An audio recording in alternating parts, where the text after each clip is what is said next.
42। हिंदी। लिन yuan, मछली का मांस स्वादिष्ट। ऊर्जा के अलावा इतने सारे कीट प्रजातियों के उत्पादन के लिए कितने प्रोटीन की आवश्यकता थी? लियू जी वास्तव में इसका समर्थन करने में सक्षम थे। उसी समय लिन युआन का स्रोत रेत निष्क्रिय नहीं था। यह तट था।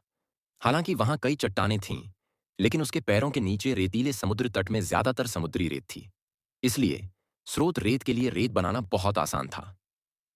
लेकिन लिन युआन ने पाया कि किनारे की रेत गीली थी। समुद्री पानी में भीगने के बाद रेत भारी हो जाती थी। इसलिए गीली रेत को नियंत्रित करना सूखी रेत को नियंत्रित करने से कहीं कम आरामदायक था। इस समय जो लुओ, जिसे लिन युआन ने पहले सूचित किया था, भी आ गया था। लियू जी की कीट रानी द्वारा पैदा किए गए शील्ड लेडीबग अब किनारे पर एकत्र हो गए थे और उन्होंने अपनी पीठ पर कवच लगाकर एक ठोस दीवार बना ली थी। उनमें से केवल कुछ ही अब भी सुरक्षा के लिए बचे हुए थे। जब झो लुओ ने किनारे पर कीट प्रजातियों के बड़े समूह को देखा, विशेष रूप से shield ladybugs, lightning gathering moths और प्लाज्मा कैटरपिलर का संयोजन, तो उसे तुरंत एक व्यक्ति का ख्याल आया, लियू जी। कीट झुंड का हृदय, जो अभी अभी रेडियंस 100 सीक्वेंस में वापस आया था और कुछ ही समय पहले 30 रैंक पर था।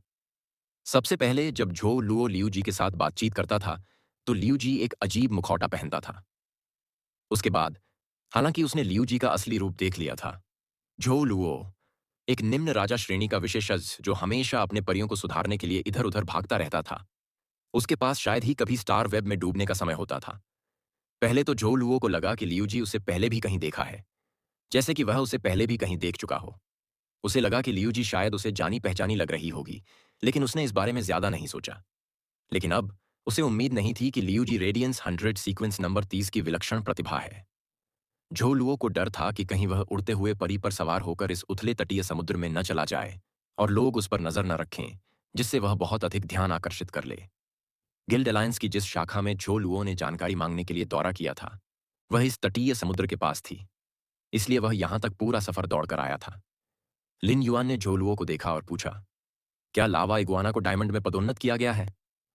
यह सुनकर झो लुओ की आंखें कृतज्ञता से भर आईं और उसने उत्तर दिया, युवा मास्टर, लावा इगुआना अब आपके फ्लॉलेस ड्रैगन माउथ ऑर्किड फूलों और डायमंड ड्रैगन प्रजाति के रक्त की नली की बदौलत लावा ड्रैगन छिपकली में विकसित हो गया है। उसी समय इस रक्त रेखा जागृति की ऊर्जा के साथ इसने सफलतापूर्वक डायमंड तक उन्नति की। झोलू ने फिर विकसित लावा ड्रैगन छिपकली को बुलाया। यह वास्तव में व्रानस जीनियस का था और 6 मीटर लंबे लावा इगुआना से विकसित हुआ था। वर्तमान में लावा ड्रैगन छिपकली लगभग 12 मीटर लंबी थी। भले ही यह वरानस जीनस में बहुत बड़ी छिपकली प्रजाति नहीं थी, लेकिन इसे उच्च श्रेणी में रखा जा सकता था। लावा ड्रैगन छिपकली के 2 सिर थे, एक पृथ्वी गुण वाला जबकि दूसरा अग्नि गुण वाला। हालांकि जब 2 सिरों की ऊर्जा आपस में टकराती है और पृथ्वी और अग्नि गुण एक हो जाते हैं, तो यह मंथन लावा में बदल सकता है। लावा ड्रैगन छिपकली की बुद्धिमत्ता कम नहीं थी और वह जानती थी कि वह आज जिस मुकाम पर है, वह उसके ठेकेदार और किसी की कृपा के कारण ही है। इसलिए उसने लिन युआन के सामने अपने दोनों सिर नीचे कर दिए। फेस को अपनी ड्रैगन प्रजाति के वंश पर हमेशा गर्व रहा है और लावा ड्रैगन छिपकली की स्थिति सामान्य नहीं थी। स्थिति को देखते हुए झो लोओ ने लावा ड्रैगन छिपकली की दोनों गर्दनों को दोनों हाथों से पंख झाड़न की तरह रगड़ा। अपने पूर्व साथी लावा इगुआना को वर्तमान लावा ड्रैगन छिपकली में परिवर्तित होते देखने के बाद झो लुओ फ्रीजिंग कोल्ड के बारे में सोचने से खुद को रोक नहीं सका, जिसने उसे purchase with no loss store में अपमानित किया था। समय बदल गया था और सिर्फ 10 दिन से भी कम समय बीता था।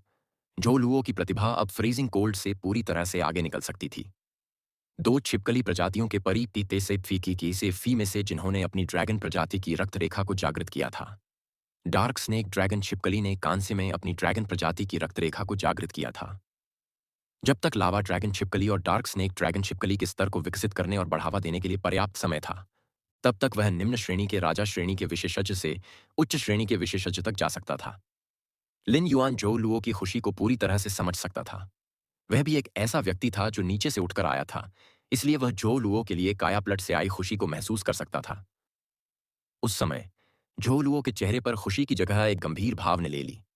मैं इस तटीय समुद्र के बारे में गिल्ड अलायंस में बिना किसी खास प्रयास के काफी जानकारी जुटाने में कामयाब रहा। यह गिल्ड अलायंस में एक निषिद्ध स्थान होने की अफवाह है, क्योंकि इस जगह के पास से कई आत्मा क्यूई पेशेवर गायब हो गए हैं।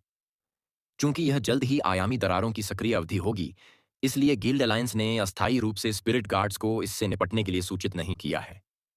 इसके बजाय इसका उद्देश्य स्पिरिट गार्ड्स को इसकी जांच करने देने से पहले सक्रिय अवधि के बाद तक इंतजार करना था। गिल्ड अलायंस ने स्पिरिट क्यूई पेशेवरों को सूचित किया है कि वे मिशन करने के लिए यहां ना आए। लिन युआन ने पूछा, क्या आपने गिल्ड अलायंस के इस तटीय समुद्र में सड़ते हुए जल विश्व आयामी जीवन रूपों के बार बार प्रकट होने के बारे में समाचार के बारे में पूछताछ की? झो लुओ ने गिल्ड अलायंस शाखा में जो सुना था उसे व्यवस्थित किया और उत्तर दिया, मैंने कुछ साहसी लोगों से सुना है कि जल दुनिया के आयामी जीवन रूपों का शरीर कभी कभी यहां दिखाई देता है, और कई आत्मा क्यूई पेशेवरों ने इसके विपरीत सोचा था। लेकिन हाल के 2 महीनों में सेक्टे सबको पाए पाते से पाते में देते कहने ने अधिक से अधिक जलीय विश्व आयामी जीवन रूप तट पर दिखाई देने लगे हैं।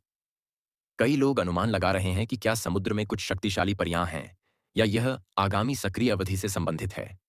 लिन युआन ने पहला अनुमान खारिज कर दिया।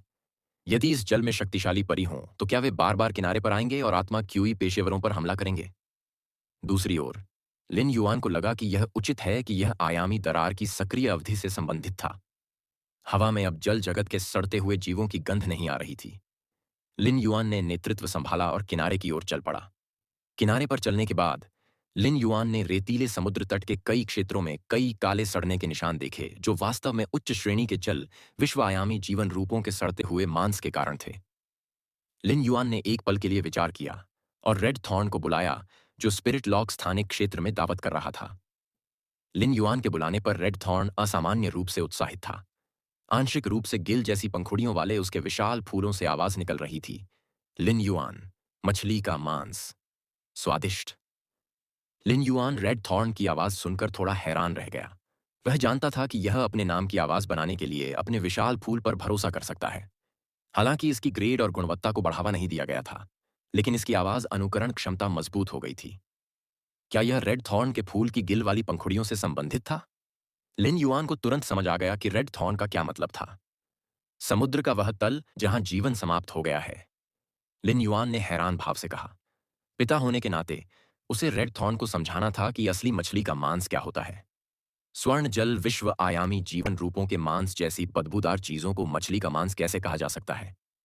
इसके तुरंत बाद लिन युआन को याद आया कि रेड थॉर्न ने उस समय स्पिरिट लॉक स्थानिक क्षेत्र में जल जगत के आयामी जीवन रूपों के मांस को अपनी इच्छा से खा लिया था। जाहिर है, रेड थॉर्न को अवचेतन रूप से जलीय दुनिया के आयामी जीवन रूपों का मांस अधिक पसंद आया। लिन युआन ने अपना सिर खुजलाया। क्या रेड थॉर्न को कोई चीज ज्यादा खाना पसंद है, जितनी ज्यादा बदबूदार हो? उसने देखा कि उसकी बेलों पर लगा लाल रिबन थोड़ा गंदा था, इसलिए उसने उसे खोल दिया और उसकी जगह वेन्यू द्वारा विशेष रूप से बनाया गया एक नया लाल रिबन लगा दिया और उसे एक नाजुक दोहरे धनुष के आकार में बांध दिया।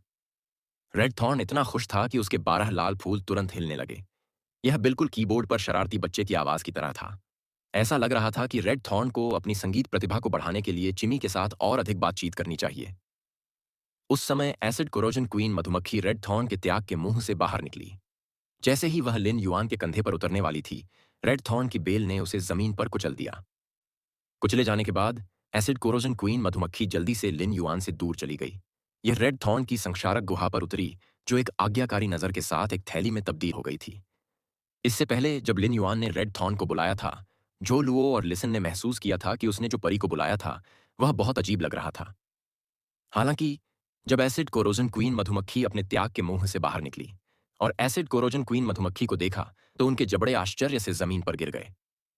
क्या यह मधुमक्खी जैसी परी ब्लैक की उन अनेक परियों में से एक नहीं थी जो स्टार वेब पर सबसे अधिक आकर्षक थीं? अगर ऐसा है, तो क्या यह अजीबोगरीब पौधा ब्लैकफे नहीं था जो फूलों का समुद्र फैला सकता था? वही पौधा जिसके बारे में कई विद्वान कोई खास निष्कर्ष नहीं निकाल पाए। यह विचित्र पौधा विकसित हुआ प्रतीत होता है और स्टार वेब पर इसकी छवि से पूरी तरह से अलग है। स्टार वेब पर रहस्यमय ब्लैक कोई और नहीं बल्कि लिन युआन था। सुनो और झो लुओ को केवल इतना पता था कि लिन युआन बिना किसी नुकसान के खरीदारी स्टोर का मालिक था। एक शक्तिशाली गुट उसका समर्थन कर रहा था और सम्राट श्रेणी के विशेषज्ञों ने उसे घेर लिया था। उनकी उत्कृष्ट नींव ने उन्हें लिन युआन की ताकत को नजरअंदाज कर दिया था और लिन युआन ने इसे दिखाने की पहल कभी नहीं की थी। अब जब उन्हें पता चला कि लिन युआन स्टार वेब पर सबसे रहस्यमय वीर युवा ब्लैक था, तो उनके दिमाग में लिन युआन की छवि बदल गई। न केवल उसकी नींव गहरी थी, बल्कि वह शक्तिशाली भी था।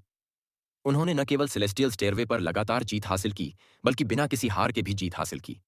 यह कहा जा सकता है कि युद्ध शक्ति के मामले में वे रेडियंस 100 सीक्वेंस के मानक तक पहुंच गए थे।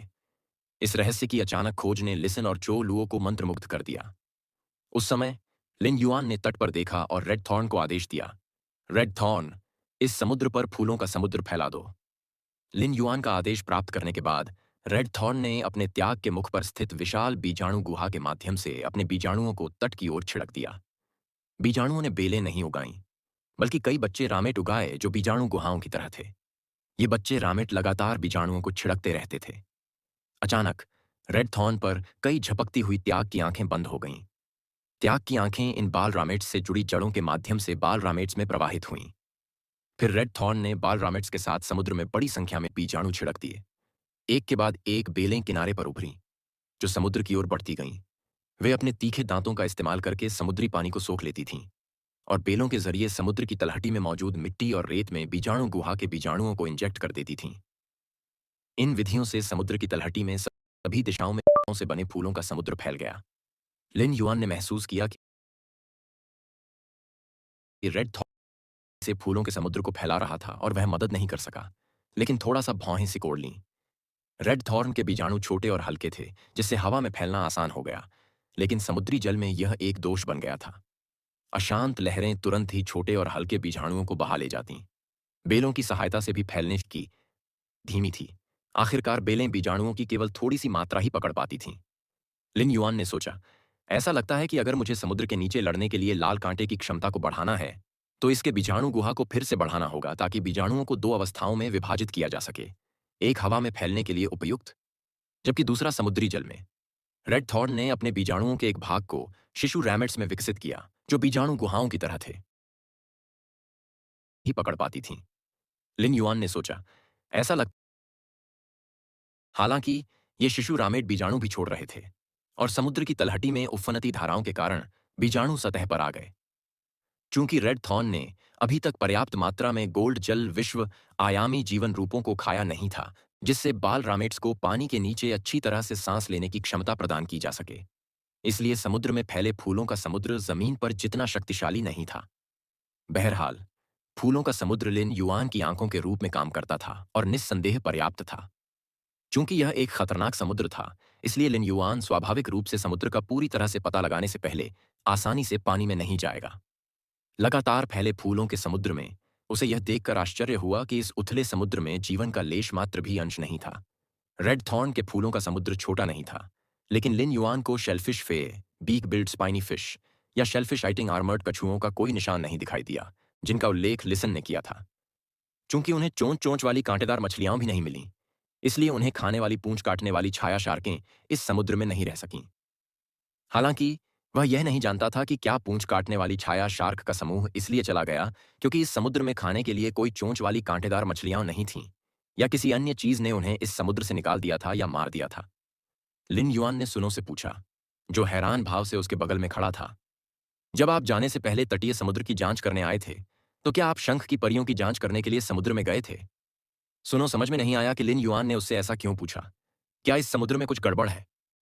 मैंने दो जहरीले पानी वाली समुद्री ईल मछलियां पकड़ी, जिन्हें मैं आपके लिए बढ़ाने के लिए रॉयल कैपिटल में लाया था, इससे पहले कि मैं इंडिगो एज्योर सिटी को इस समुद्र में छोड़ दूं। बेलें क्या कहती थी? कैलेंडर सुने और एक बार फिर कहा। उस समय बहुत सारे शेलफिश फ्रे थे। वे दो जहरीले पानी के समुद्री ईल अपने रूप को छिपाने के लिए बड़े शेलफिश फ्रे में भाग गए। इसलिए जब मैंने उन्हें पकड़ने के लिए लोगों को भेजा, तो यह बिल्कुल भी ज्यादा प्रयास नहीं था।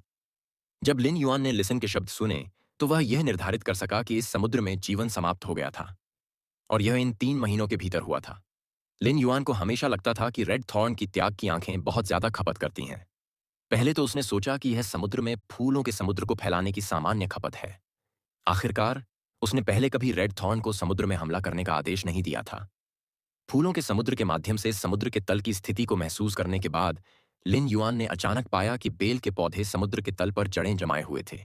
इसलिए केवल तट के बहुत करीब रहने वाले लोग ही समुद्र के तल से ऊर्जा खींच सकते थे। वे तट से जितना दूर होते, बेल के पौधे समुद्र में उतनी ही कम ऊर्जा अवशोषित कर पाते। ऐसा प्रतीत होता है कि समुद्र तल की ऊर्जा का दोहन तट से हजारों किलोमीटर दूर बिना किसी निशान के किया गया है, जिसके कारण समूचा समुद्र तल असामान्य रूप से बंजर हो गया है। लिन युआन ने रेड थॉर्न को समुद्र में बीजाणु छोड़ने के लिए अपनी त्याग की आंखों का उपयोग जारी रखने देते हुए सोचा, उसकी त्याग की आंखों का धीरे धीरे उपयोग किया जा रहा था। लेकिन फूलों के समुद्र का एक हिस्सा पहले ही listening heron chamber of commerce के तटीय समुद्र की सीमा को पार कर चुका था। लिन युआन की धारणा इस दूर की समुद्री सीमा के लिए बेहद खराब हो गई थी। हालांकि वह महसूस कर सकता था कि रेड थॉर्न के दूसरे बेल रैमेट्स ने दूसरे समुद्रों में कुछ फीकी मांस ऊर्जा को अवशोषित कर लिया था। यह फीकी मांस ऊर्जा प्रतिक्रिया यह हो सकती है कि बेल रैमेट्स ने एक मछली फे को पकड़ लिया था। इसका मतलब यह था कि अन्य समुद्रों में भी जीवन था और केवल उस समुद्र में कोई जीवन नहीं था जहां listening heron chamber of commerce स्थित था। जेंग परिवार ने 3 महीने पहले अचानक listening heron chamber of commerce के खिलाफ कार्रवाई शुरू कर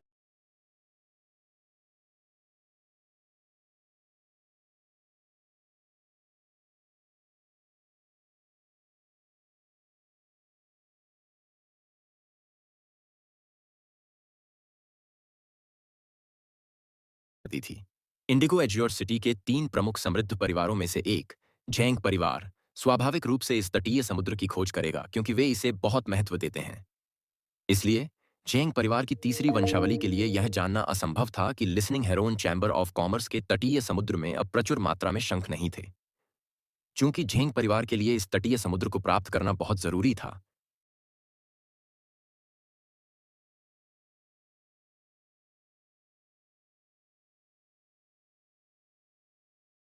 समुद्र को प्राप्त करना बहुत जरूरी था, जो पूरी तरह से बंजर था और जिसमें कोई शंख नहीं था। इसका मतलब था कि तीसरे वंश को इस रहस्य की समझ होनी चाहिए कि यह इतना बंजर क्यों हो गया था। इससे पहले कि लिन युआन इसके बारे में सोच पाता, उसने अचानक दूर समुद्र में लाल कांटे के फूलों के समुद्र में एक नाटकीय परिवर्तन महसूस किया, जो एक फ्लैश में बड़ी संख्या में चीजों से घिरा हुआ प्रतीत हो रहा था। यह अज्ञात था कि ये चीजें क्या थीं, लेकिन जैसे ही बेल के पत्तों से बने फूलों के समुद्र को लपेटा गया, लिन युआन को लगा कि उन चीजों द्वारा बड़ी मात्रा में मांस ऊर्जा लूटी जा रही है। वह जीवन शक्ति की लूट की गति से थोड़ा भयभीत था। लिन युआन ने लियू जी की तरफ देखा, जो उसके बगल में था, और बहुत गंभीर भाव से उसकी तरफ सिर हिलाया। लियू जी ने रेत में छिपे मांस चूर्ण करने वाले ब्लेड कीटों को आदेश दिया और वे एक के बाद एक उभरे। लियू जी के आदेश के तहत ये मांस चूर्णित ब्लेड कीड़े घर की ओर जा रहे थे, खुशी से लाल कांटे के त्याग के मुंह में जाने के लिए कतार में खड़े थे। वे सुअरों के एक समूह की तरह थे जो नाली में कूदने के लिए पंक्तिबद्ध थे, साफ सुथरे और व्यवस्थित ढंग से। रेड थॉर्न ने इसका स्वागत किया और इसके त्यागने की जीभ ने विदेशी कीटों के मांस को पचाने के लिए बहुत सारे एसिड का स्राव किया, जिससे इसके त्यागने के मुंह को इन मांस चूर्ण करने वाले ब्लेड कीटों को पचाने में मदद मिली और फिर उनके मांस से ऊर्जा निकाली। ठीक इसी तरह जैसे ही झो लुओ और लिसन की पलकें बेतहाशा उछलीं, लिन युआन ने फूलों के समुद्र को मांस चूर्ण करने वाले ब्लेड कीटों को पचाने से प्राप्त ऊर्जा के माध्यम से जवाबी हमला करने के लिए प्रेरित किया। हालांकि जितना ज्यादा उसने पलटवार किया, लिन युआन की आंखें उतनी ही उदास होती गईं। रेड थॉर्न के फूलों का समुद्र जो हमेशा से अजेय रहा था, अब उसका मुकाबला नहीं कर पा रहा था। लिन युआन महसूस कर सकता था कि रेड थॉर्न के साथ जुड़ने वाली चीजें बढ़ती जा रही थीं। हालांकि उन्होंने पाया कि ये चीजें जो रेड थॉर्न से लड़ रही थीं, वे हिलती नहीं थीं या बहुत अनाड़ी थीं। लाल कांटे पर लगातार हमले होते रहे और फूलों के समुद्र में उपस्थित मांस ऊर्जा भी उन चीजों द्वारा अधिक तेजी से अवशोषित कर ली गई।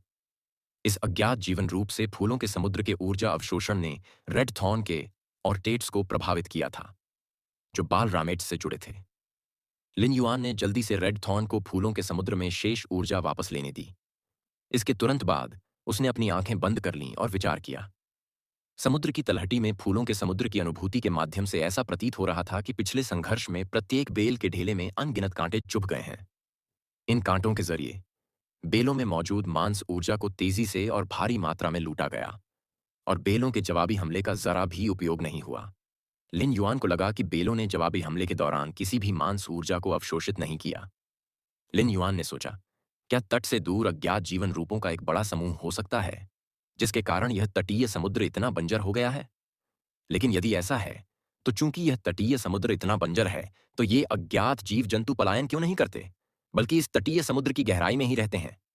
लिन युआन को यकीन था कि इस अज्ञात जीवन रूपों के समूह का कांटेदार हमला अभी की लड़ाई के दौरान मजबूत नहीं माना जा सकता था। जो वास्तव में शक्तिशाली था वह गति थी जिस पर वे ऊर्जा को भस्म कर रहे थे।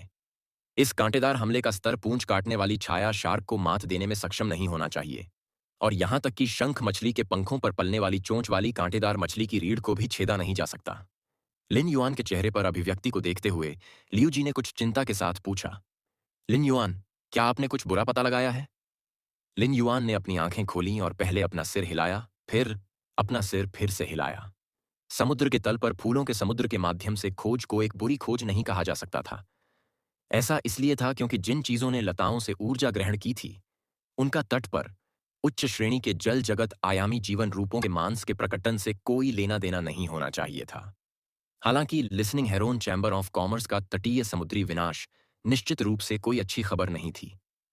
अचानक लिन युआन को उस गति के बारे में विचार आया जिस पर वे जीव ऊर्जा लूटते हैं। समुद्र तल बंजर हो जाता है और वह जीव हिलने में असमर्थ हो जाता है।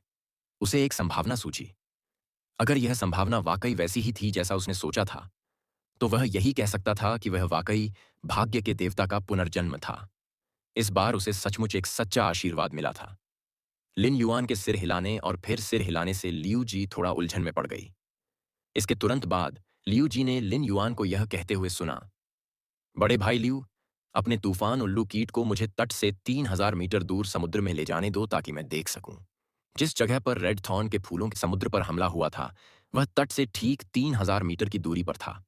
तो चाहे यह एक आशीर्वाद था या खतरा, लिन युआन को लगा कि उसे समुद्र में जाकर देखना चाहिए होता है। वैसे भी लिन युआन जानता था कि वह रक्तबीज की मां द्वारा संरक्षित था और उसके पास उसके गुरु का चरम टोकन था। भले ही वह खतरे में हो, वह तुरंत प्रतिक्रिया कर सकता था। तट से 3000 मीटर दूर यह खतरा सुजरेन मिथ ये थी पैताएगी मदर ऑफ ब्लड बैथ से अधिक शक्तिशाली नहीं होगा, है ना? लियू जी से बात करते हुए लिन युआन भी थोड़ा शर्मिंदा था। उसे लियू जी, लिसन और जो लुओ के पास कोई उड़ने वाली परी नहीं थी जिस पर वे सवार हो सकें।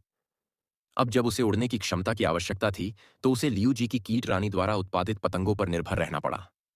यद्यपि वह 4 day and night spirit silver पंखों के साथ उड़ सकता था, लेकिन जब तक चारों पंख रक्षात्मक भूमिका निभाते रहेंगे, तब तक उड़ान day and night spirit silver की भारहीनता पर निर्भर रहेगी। समुद्री हवा इस समय बहुत तेज थी। लिन युआन की आध्यात्मिक शक्ति को देखते हुए, जो कि सी रैंक स्पिरिट क्यूई पेशेवर है, 4 पंखों का उपयोग करने से संभवतः वह समुद्री हवा के कारण टूटी हुई डोरियों वाली पतंग बन जाएगा। कीटों की रानी के हरिकेन ओवलेट मॉथ हवा को नियंत्रित कर सकते थे और महान समुद्री हवा में उड़ने से उन पर कोई असर नहीं पड़ता था। समुद्री हवा हरिकेन ओवलेट मॉथ की उड़ान को और भी तेज कर देती थी। अराजक समुद्री हवा भी एक कारण थी, जिसके कारण समुद्री परियों के हमलों के डर के अलावा उड़ने वाले परियों के साथ कई आत्मा क्यूई पेशेवर अभी भी समुद्र के ऊपर उड़ने की हिम्मत नहीं कर पाए। लिन युआन चाहता था कि तूफान उल्लू पतंगे उसे समुद्र के पार ले जाएं क्योंकि इस तटीय समुद्र का पता लगाया जा चुका था। यह रक्तबीज की मां जैसे विशेषज्ञ के संरक्षण के कारण भी था। लिन युआन के अनुरोध को सुनने के बाद लियू जी ने कोई सवाल नहीं पूछा।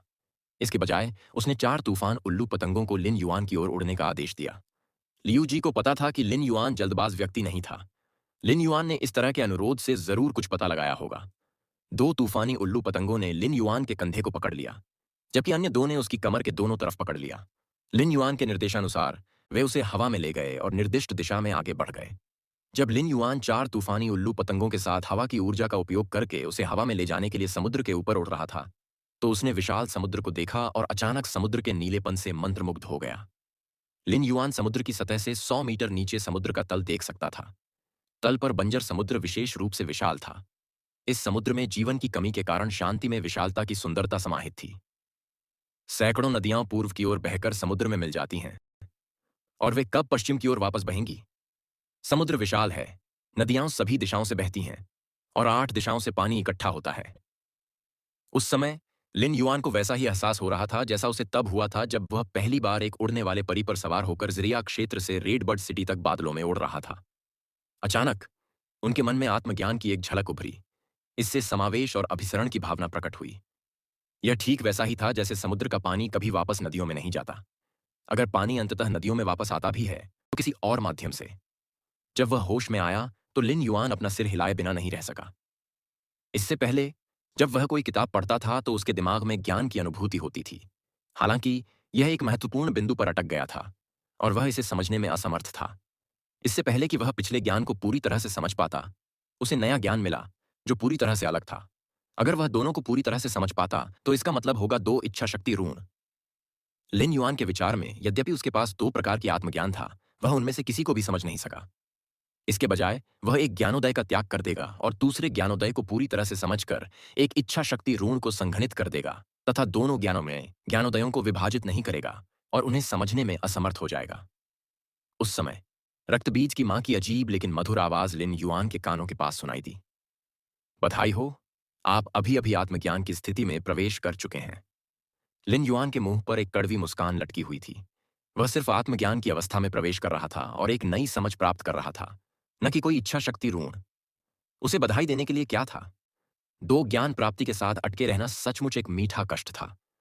रक्तबीज की मां ने लिन युआन की कड़वी मुस्कान को महसूस किया और वह कुछ अवाक महसूस करने से खुद को रोक नहीं सकी। आप इस आत्मज्ञान की स्थिति को गंभीरता से नहीं ले रहे हैं। कुछ लोगों को ऐसा अवसर जीवन में एक बार भी नहीं मिलता। उन स्पिरिट क्यूई पेशेवरों के पास डायमंड लीजेंड फैते हैं, लेकिन कुछ मामले ऐसे भी हैं जहां वे अपने फल को फैंटेसी ब्रीड्स में बढ़ावा देने में असमर्थ रहे हैं क्योंकि वे विल पावर रून को समझ नहीं सकते हैं। वे बस इस तरह की आत्मज्ञान की स्थिति में प्रवेश करने में कमी महसूस करते हैं। रक्तपात की मां की बातें सुनकर लिन युआन कुछ हद तक शुक्रगुजार था कि उसने सच नहीं बोला। अन्यथा रक्तपात की मां शायद फिर से व्यंग्य की मां में बदल जाती और व्यंग्यात्मक टिप्पणी करती। लिन युआन ने अपने विचार वापस ले लिए। अब वह दो तरह के ज्ञान के बारे में नहीं सोच रहा था। रक्तपात की मां, मुझे बाद में समुद्र पर पहुंचने पर तुम्हारी मदद की जरूरत है। रक्तबीज की मां की अजीब लेकिन मधुर आवाज ने उत्तर दिया। अगर तुम्हें किसी चीज की जरूरत हो तो बस पूछ लेना। पानी में मेरी युद्ध क्षमता जमीन से ज्यादा खराब नहीं है। जब मैं गोल्ड में था तो अंतहीन जंगल में 3 साल तक लगातार बारिश हुई।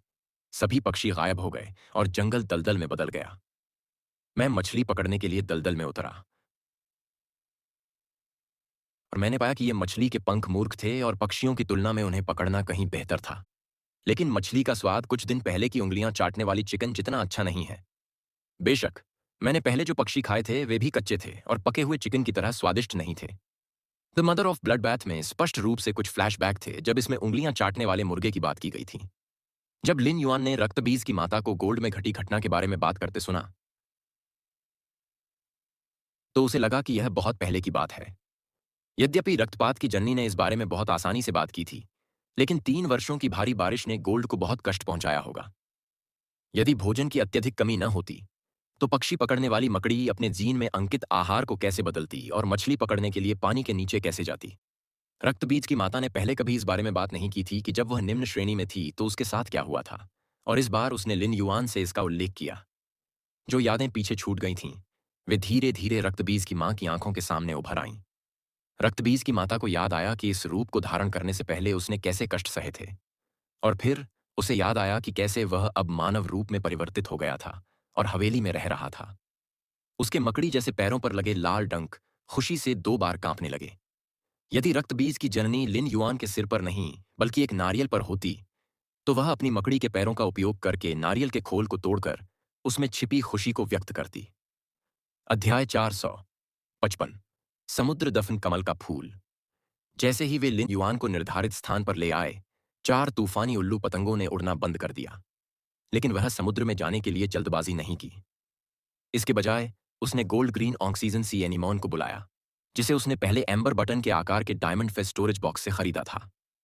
लिन युआन ने इस ग्रीन ऑक्सीजन सी एनीमोन को स्पिरिट लॉक स्थानिक क्षेत्र में संग्रहित किया था और इसे एम्बर बटन के आकार के डायमंड फेस स्टोरेज बॉक्स में वापस रखने से पहले स्पिरिट क्यूई की उच्च सांद्रता के साथ लगभग आधे घंटे तक पोषित किया था।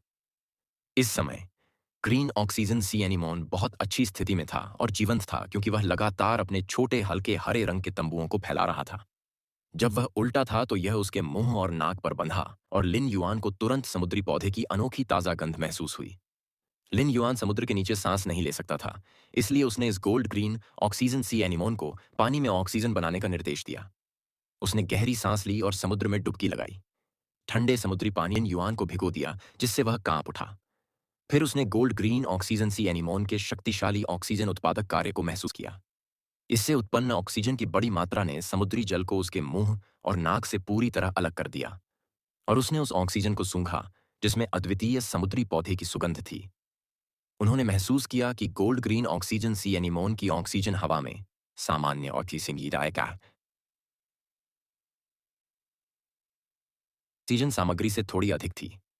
उच्च श्रेणी के ग्रीन ऑक्सीजन सी एनीमोन को संभवतः ऑक्सीजन सिलेंडर के रूप में माना जा सकता है जो समुद्र में शुद्ध ऑक्सीजन छोड़ता है। लिन युआन ने समुद्र की तलहटी की ओर देखा। यदि समुद्र में प्रवेश करने के बाद gold green oxygen C anemone उसकी नाक और मुंह की रक्षा नहीं करता, तो उसकी खांसने की क्रिया से वह बड़ी मात्रा में समुद्री पानी में फंसकर मर सकता था। जब वह पहले समुद्र की सतह पर था, तो समुद्र की महीन लहरों के कारण लिन युआन केवल यह देख पाया था कि बंजर समुद्र तल लगभग एक ही रंग का था। हालांकि वह समुद्र तल पर क्या है, इसे करीब से नहीं देख पाया था। जब उसने समुद्र तल की ओर देखा, तो उसे लगा कि उसकी खोपड़ी सुन्न हो गई है। उसने देखा कि समुद्र तल पर अनगिनत हड्डियों से बने कमल के फूल हैं। ये कमल के फूल साधारण हड्डियों जैसे सफेद रंग के नहीं थे, बल्कि समुद्र तल पर पड़े मृत मूंगे जैसे भूरे सफेद रंग के थे।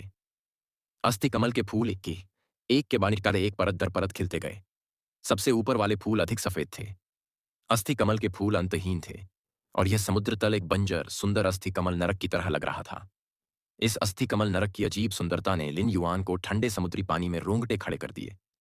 यह पावा क्या का अजीब प्राकृतिक दृश्य सुंदर था। लिन युआन को इस समय अंतहीन समुद्र में किसी भी जीवित प्राणी की उपस्थिति महसूस नहीं हो रही थी। यह शांत था, और केवल ये अस्थि कमल के फूल समुद्र में धीरे धीरे खुल रहे थे और बंद हो रहे थे। अस्थि कमल के फूलों के हृदय में एक ठंडी ज्वाला थी। वे कांटे ही होंगे जिन्होंने उसकी धारणा में लताओं को छेद दिया था। लिन युआन ने अंतहीन अस्थि कमल के फूलों को देखा और समझा कि संघर्ष के दौरान लाल कांटे के फूलों के समुद्र ने थोड़ी सी भी मांस ऊर्जा को अवशोषित क्यों नहीं किया था। लिन युआन इस समय बहुत खुश था। ऐसा लग रहा था कि वह वास्तव में भाग्य के देवता का पुनर्जन्म था। उसने वास्तव में सही अनुमान लगाया था कि इस समुद्री क्षेत्र में क्या है। हालांकि इसकी पुष्टि के लिए उसे मॉर्बियस के सच्चे डेटा की आवश्यकता थी। इसलिए उसने सच्चे डेटा का उपयोग समुद्र तल पर अंतहीन कमल के फूलों की जांच करने के लिए किया। फिनाम, समुद्री दफन कमल का फूल। व्युत्पन्न, फे प्रजाति, जल विलो जल अस्थि कमल। फे ग्रेड, रजत, 4 में से 10 में से 4। फे प्रकार, लकड़ी। फे क्वालिटी, एलीट। मॉर्बियस के सच्चे डेटा से पता चला कि ये अस्थि कमल के फूल वास्तव में सिब्यूरियल लोटस फ्लावर थे। हालांकि ये अंतहीन अस्थि कमल के फूल सिब्यूरियल लोटस फ्लावर के मूल शरीर नहीं थे। वे सिर्फ रामेट थे जिनका उपयोग सिब्यूरियल लोटस फ्लावर समुद्र तल से ऊर्जा निकालने के लिए करता था। सिब्यूरियल लोटस फ्लावर समुद्र में एक प्रसिद्ध कार्सिनोमा फे था। सिब्यूरियल लोटस फ्लावर का मूल शरीर छिपने में बेहद अच्छा था, और इसे समुद्र तल पर अंतहीन बोन लोटस फूलों के बीच छिपाया जाना चाहिए था। लिन युआन ने चंद्र महारानी से सुना था कि समुद्र की गहराई में आखिरी बार समुद्र दफन कमल का फूल दिखाई दिया था। उस समय समुद्री दफन कमल फूल ने समुद्र तल की सारी ऊर्जा को खींच लिया था, जिससे गहरे समुद्र को निषिद्ध भूमि में बदल दिया गया था, जहां कोई भी समुद्री जीव नहीं रह सकता था। अस्थि कमल पुष्पों के निरंतर विस्तार के कारण समुद्री दफन कमल पुष्प अंततः एक व्हेल जानवर के बड़े व्हेल पतन क्षेत्र तक पहुंच गया था। सिब्यूरियल लोटस फ्लावर बिल्कुल भी विनम्र नहीं था। इसने इस बड़े व्हेल फॉल क्षेत्र से ऊर्जा को पागलपन की हद तक निकाल लिया था। नतीजतन व्हेल फॉल क्षेत्र की ऊर्जा हानि के कारण 4 हैचिंग आइलैंड व्हेल क्रिस्टल अंडे नहीं निकल पाए। इससे गहरे समुद्र में रहने वाले कई सुजरेन मिथ नस्ल के समुद्री परी क्रोधित हो गए, जिसके कारण उन्होंने बोन लोटस फ्लावर्स पर हमला कर उन्हें मार डाला। 5000 किलोमीटर के भीतर अस्थि कमल के फूलों को साफ करने के बाद कई सुजरेन मिथ नस्ल के समुद्री फेज ने अंततः समुद्री दफन कमल के फूल का मूल शरीर ढूंढ लिया था। उन्होंने समुद्री दफन कमल के फूल की जड़ों से बड़े व्हेल के गिरने की ऊर्जा से संघनित सोबिंगसी क्रिस्टल को निकाला था, और इसे 4 क्रिस्टल अंडों और बंजर समुद्र तल में वापस भेज दिया था। सोबिंगसी क्रिस्टल प्रभाव के तहत गहरे समुद्र का 5000 किलोमीटर हिस्सा शीघ्र ही पुनर्जीवित हो गया था। फ्लोटिंग आइलैंड व्हेल्स के साथ उन 4 क्रिस्टल अंडों ने भी सफलतापूर्वक फूटने के लिए सोबिंगसी क्रिस्टल की ऊर्जा का उपयोग किया था। उस समय रेडियंस फेडरेशन ने अपनी ईमानदारी दिखाते हुए बहुत ही मूल्यवान खजाने निकाले थे। वे गहरे समुद्र में उच्च श्रेणी के समुद्री फे के साथ कार्सिनोमा फे सिब्यूरियल लोटस फ्लावर के लिए विनिमय करना चाहते थे, जिसे स्पिरिट कार्ड ले लेंगे। हालांकि उच्च श्रेणी के समुद्री फे ने उन्हें अस्वीकार कर दिया था और सिब्यूरियल लोटस फ्लावर को नष्ट कर दिया था, जो समुद्र के लिए बिल्कुल हानिकारक था। रेडियंस फेडरेशन के विशेषज्ञों के सामने, जो इस पर बातचीत करने गए थे, उन्होंने संयुक्त रूप से समुद्री फी के समुद्री दफन कमल फूल के प्रति दृष्टिकोण व्यक्त किया था। यद्यपि समुद्री जल में पाया जाने वाला कमल पुष्प समुद्र के लिए अत्यंत हानिकारक था, तथापि इसने अत्यंत दुर्लभ सोबिंगसी क्रिस्टल का भी उत्पादन किया। उसी समय रक्तबीज की माता लिन युआन के बालों से निकलकर समुद्र में कूद गई और मानव रूप में बदल गई। रक्तबीज की मां, जो असामान्य रूप से शांत और संयमित थी, कसम खाने से खुद को रोक नहीं पाई। धिक्कार है, यह वास्तव में समुद्र दफन कमल का फूल है। आपकी नियति और किस्मत बहुत अद्भुत है। लिन युआन अभी बोलने ही वाला था कि उसे याद आया कि वह इस समय भी समुद्र में ही था। मदर ऑफ ब्लड बैथ, एक मिथ ब्रीड फे, समुद्र में स्वतंत्र रूप से सांस ले सकता था और बोल सकता था। उसके विपरीत उसे gold green oxygen C anemone पर निर्भर रहना पड़ा। इसलिए उसने चेहरे पर मुस्कान के साथ रक्तपात की जननी को अंगूठा दिखाने के लिए अपना हाथ बढ़ाया। कमल पुष्प का मूल शरीर। रक्तबीज की मां ने लिन युआन के आत्मसंतुष्ट रूप को देखकर अपनी आंखें घुमाने से खुद को नहीं रोक पाई। फिर भी उसने तुरंत लिन युआन को कार्सिनोमा फे के असली शरीर सिब्यूरियल लोटस फ्लावर की खोज में मदद करना शुरू कर दिया। इस समय लिन युआन खुद को थोड़ा आभारी महसूस करने से नहीं रोक सका। सौभाग्य से समुद्री दफन कमल का फूल तटीय समुद्र में दिखाई दिया था और इसके संसाधन गहरे समुद्र की तुलना में बहुत कम थे, जिसके परिणाम स्वरूप समुद्री दफन कमल के फूल की हड्डी कमल के फूलों की धीमी गति से फैलने वाली गति थी। इसके अलावा तटीय समुद्र के संसाधन सिब्यूरियल लोटस फ्लावर को अपने बोन लोटस फ्लावर को दूसरे समुद्री क्षेत्रों में फैलाने में मदद करने के लिए पर्याप्त नहीं थे। नतीजतन बोन लोटस फ्लावर का शिकार दूसरे समुद्री क्षेत्रों में किया जाने लगा। चूंकि समुद्री दफन कमल का फूल listening heron chamber of commerce के तटीय समुद्र में दिखाई दिया था और लिसनिंग ने लिन युआन के प्रति निष्ठा व्यक्त करने के लिए शाही राजधानी में आने का फैसला किया था, इसलिए लिन युआन को समुद्री दफन कमल के फूल को खोजने और उसे अपने पास रखने का अवसर मिला। समुद्र तल पर रहने वाले फेए जैसे कोरल, समुद्री पौधे और शंख फेए अस्थि कमल पुष्पों के कारण पीड़ित होंगे। समुद्री दफन कमल फूल समुद्र में ऊर्जा को खाली कर देगा और ये प्रवाल पौधे और शंख मछली जो समुद्र तल पर रहते थे और इधर उधर नहीं जा सकते थे, उन्हें अस्थि कमल के फूलों द्वारा निगल लिया जाएगा। फिर अस्थि कमल के फूल ऊर्जा को समुद्री दफन कमल के फूल में स्थानांतरित कर देंगे, जो ऊर्जा को सोबिंग सी क्रिस्टल में बदल देगा। जब समुद्र तल की ऊर्जा समाप्त हो गई और सारा जीवन समाप्त हो गया, तो जो फेए चल सकते थे वे स्वाभाविक रूप से इस बंजर समुद्री क्षेत्र से भाग गए और वहां नहीं रुके। जब लिन युआन ने रक्तबीज की माता को लगातार समुद्र तल पर अस्थि कमल के फूलों को नष्ट करने के लिए रक्त ऊर्जा छोड़ते देखा, तो उसकी पलकें बेतहाशा उछल गईं और उसने जल्दी से उसे रुकने के लिए कहा।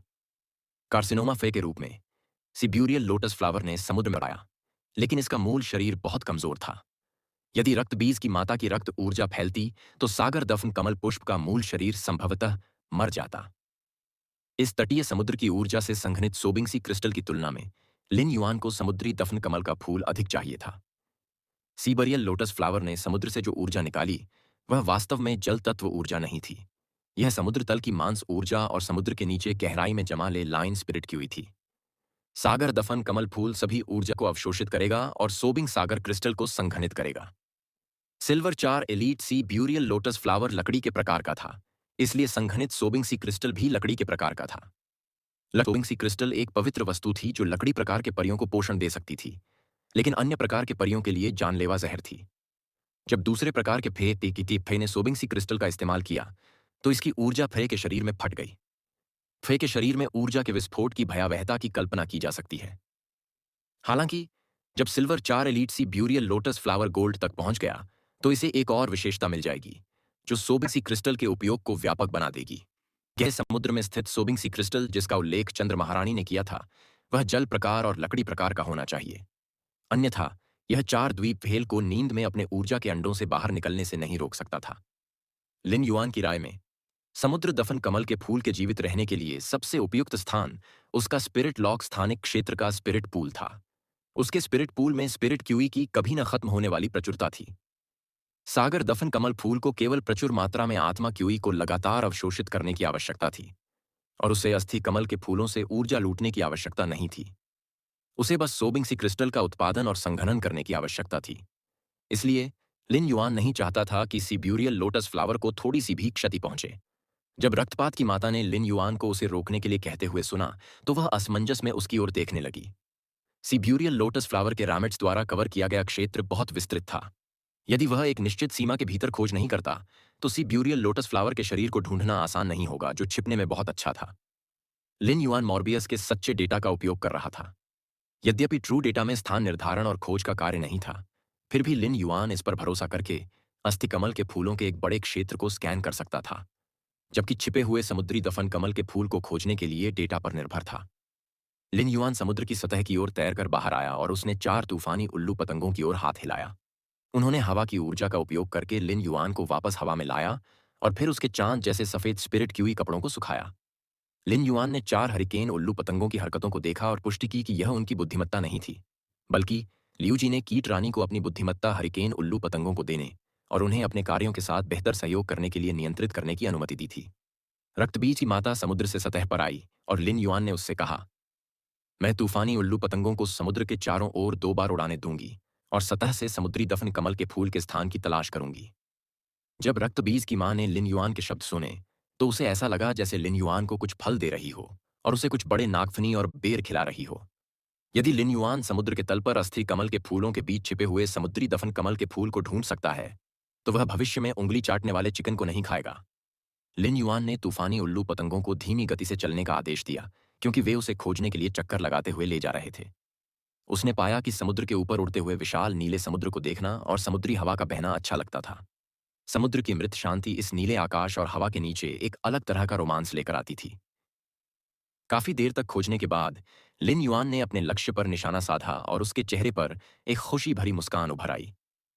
लिन युआन ने हाथ हिलाकर दूर खड़ी रक्तबीज की माता से कहा, रक्तबीज की माता, समुद्र में दफनाने वाला कमल का फूल इसी स्थान के ठीक नीचे है। ऐसा कहने के बाद लिन युआन ने अगुवाई की और समुद्र में छलांग लगा दी।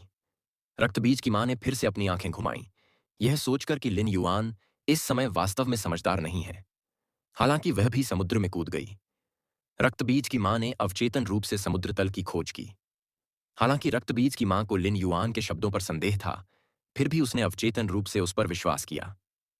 खोज के बीच में रक्तबीज की मां ने लिन युआन पर अपनी नजरें टिका दीं जैसे किसी अमर को देख रही हों, और सोचा, यह वाकई कुछ खास है। आप सतह से ऊपर से समुद्र तल में इतनी गहराई में छिपे हुए सिब्यूरियल लोटस फ्लावर के शरीर को देख सकते हैं। क्या आपकी आंखें चुंबक हैं जो विशेष रूप से समुद्री कमल के फूल को आकर्षित करने के लिए बनाई गई हैं? लेकिन उसके ठीक बाद खून खराबे की मां उसके दिल में भड़क उठी। धिक्कार है!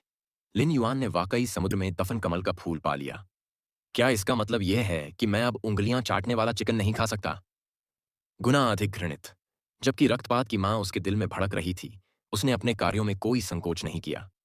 अस्थि कमल के फूलों से भरे समुद्र तल पर 3 परस्पर जुड़ी हुई लाल रक्त रंग की ऊर्जा की लहरें फूट पड़ीं।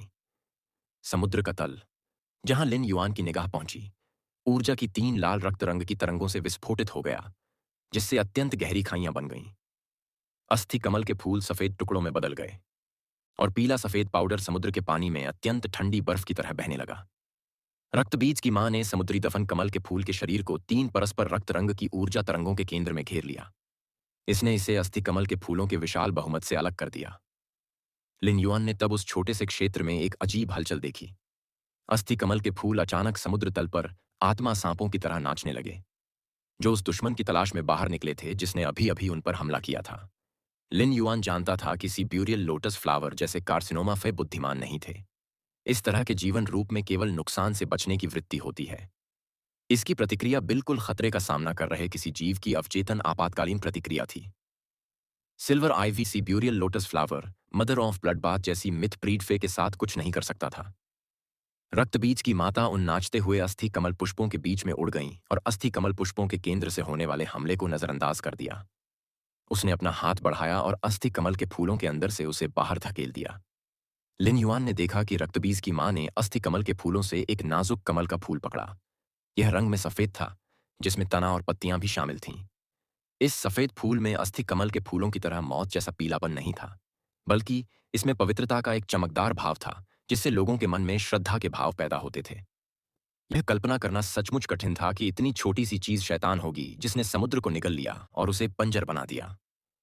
पवित्र जैसे सफेद कमल के फूलों के नीचे कमल की जड़ें नहीं थीं, बल्कि प्रकंद पर लिन युआन के अंगूठे से भी छोटा एक हरा क्रिस्टल था। इस हरे क्रिस्टल ने लकड़ी के प्रकार के सोबिंग सी क्रिस्टल को पोषित करने के लिए इस समुद्र की समस्त ऊर्जा पर निर्भर किया होगा, जिसके बहुत सारे उपयोग थे। लिन युआन को अचानक जैस्मीन लिली का ख्याल आया, लेकिन जैस्मीन लिली को उसकी गुणवत्ता बढ़ाने के लिए सी ब्यूरियल लोटस फ्लावर का सोबिंग सी क्रिस्टल देना थोड़ा ज्यादा खर्चीला था। यह सही है, लिन युआन जैसे लोगों की नज़र में भी यह खर्चा ज्यादा था, जो मजबूत बनने के लिए ज्यादा संसाधन खर्च करने में संकोच नहीं करेंगे। उसे अभी भी यह सोचना था कि इस लकड़ी के आकार के सोबिंग सी क्रिस्टल का उपयोग कैसे किया जाए। आखिरकार जैस्मिन लिली कई आध्यात्मिक सामग्रियों के साथ फैंटेसी आई से अपनी गुणवत्ता में सुधार कर सकती थी। इस लकड़ी के प्रकार के सोबिंग सी क्रिस्टल का होना जरूरी नहीं था। रक्तबीज की मां लिन युआन के पास आई। उसके बाल समुद्र के पानी में नाच रहे थे। उसके आमतौर पर भावहीन चेहरे पर खुशी का एक दुर्लभ और स्पष्ट संकेत दिखाई दे रहा था। लिन युआन, लकड़ी के प्रकार के सोबिंगसी क्रिस्टल में निहित ऊर्जा वास्तव में लकड़ी के प्रकार के फये के लिए एक पवित्र वस्तु है। यह सी ब्यूरियल लोटस फ्लावर सबसे दुर्लभ वस्तु मानी जा सकती है जिसे मैंने पवित्र स्रोत जीवन रूप के अलावा देखा है। रक्तपात की जननी चिल्लाने से खुद को नहीं रोक सकी। जब रक्तबीज की मां ने पवित्र स्रोत जीवन रूप का उल्लेख किया तो लिन युआन थोड़ा उत्सुक हो गया और उसने पूछा, रक्तबीज की मां, आपने पवित्र स्रोत जीवन रूप देखा है? वह कितना शक्तिशाली है? लिन युआन ने चंद्र महारानी को पवित्र स्रोत जीवन रूपों के बारे में बात करते हुए सुना था। हालांकि उसने पवित्र स्रोत जीवन रूपों की उत्पत्ति के बारे में जान लिया था, लेकिन उसे उन्हें देखने का मौका कभी नहीं मिला। अब तक लिन युआन को ज्ञात पवित्र स्रोत जीवन रूप शुतुरमुर्ग रसद की स्थानिक मां शंख था। यह सुनकर रक्तबीज की माता की आंखें लालसा से चमक उठीं। पवित्र स्रोत जीवन रूपों की असली शक्ति कभी भी उनकी आक्रमण क्षमता में नहीं, बल्कि पूर्ण अधिकार की कार्यक्षमता में निहित होती है। मुझे यह भी नहीं पता कि क्या मुझे मिथ ब्रीड से क्रिएशन ब्रीड में पदोन्नत होने का मौका मिलेगा, या क्रिएशन ब्रीड बनने के बाद अनुबंध करने के लिए पवित्र स्रोत जीवन रूप प्राप्त होगा। मदर ऑफ ब्लडबैथ ने आगे कहा। हालांकि एक पवित्र स्रोत जीवन रूप की शक्ति कभी भी उनकी हमला करने की क्षमता में निहित नहीं होती है, लेकिन उनमें से कोई भी हमला करने में कमजोर नहीं है। लिन युआन रक्तबीज की माता की पवित्र स्रोत जीवन रूप के लिए लालसा को महसूस कर सकता था। इसके अलावा, जब रक्तबीज की माता एक सृजन नस्ल बन गई तो वह एक पवित्र स्रोत जीवन रूप को अनुबंधित कर सकती थी। लिन युआन ने धीरे से पूछा, चूंकि फेस सृजन नस्ल और उससे ऊपर पहुंचने पर एक पवित्र स्रोत जीवन रूप को अनुबंधित कर सकते हैं, क्या वे स्रोत प्रकार के जीवन रूपों को अनुबंधित कर सकते हैं? रक्तबीज की माता ने अपने हाथ में समुद्री दफा कमल का फूल उसके पास धकेल दिया, अपनी आंखें घुमाईं और कहा, फेयस स्वाभाविक रूप से स्रोत प्रकार के जीवन रूपों को अनुबंधित नहीं कर सकते हैं, लेकिन मनुष्य और फेयस दोनों पवित्र स्रोत जीवन रूपों को अनुबंधित कर सकते हैं। मैंने सृजन नस्ल में चढ़ने के बाद एक पवित्र स्रोत जीवन रूप को अनुबंधित करने का प्रयास करने का उल्लेख किया, क्योंकि मिथक नस्ल की ताकत के साथ एक पवित्र स्रोत जीवन रूप प्राप्त करना असंभव है। रक्तबीज की मां को लगा कि लिन युआन कम बुद्धिमान होता जा रहा है। वह इस सामान्य ज्ञान को कैसे भूल सकता है कि फेय स्रोत प्रकार के जीवन रूपों को अनुबंधित नहीं कर सकते। रक्तबीज की मां को पागलों की तरह आंखें घुमाते हुए देखकर लिन युआन ने कुछ शर्मिंदगी के साथ अपने सिर के पीछे को छुआ। जब वह बोलने वाला था तो लिन युआन ने अचानक अपने सिर के ऊपर से ऊर्जा में उतार चढ़ाव महसूस किया। उसने और रक्तबीज की माता ने कुछ ही दूरी पर अस्थिर अंतरिक्ष की ओर देखा और उसने सोचा, क्या आयामी दरार की सक्रिय अवधि से पहले जल विश्व आयामी दरार खुलने जा रही है? लेकिन तुरंत बाद लिन युआन ने इस विचार को त्याग दिया। उसके सामने स्थानिक उतार चढ़ाव बहुत कमजोर था। यहां तक कि जब क्लास एक जल विश्व आयामी दरार खुली तो ऊर्जा का उतार चढ़ाव भी इस समय उसके सिर के ऊपर स्थानिक उतार चढ़ाव से कहीं ज्यादा मजबूत था। इसलिए इस स्थानिक उतार चढ़ाव का आयामी दरार से कोई लेना देना नहीं होना चाहिए। लिन युआन और मदर ओमा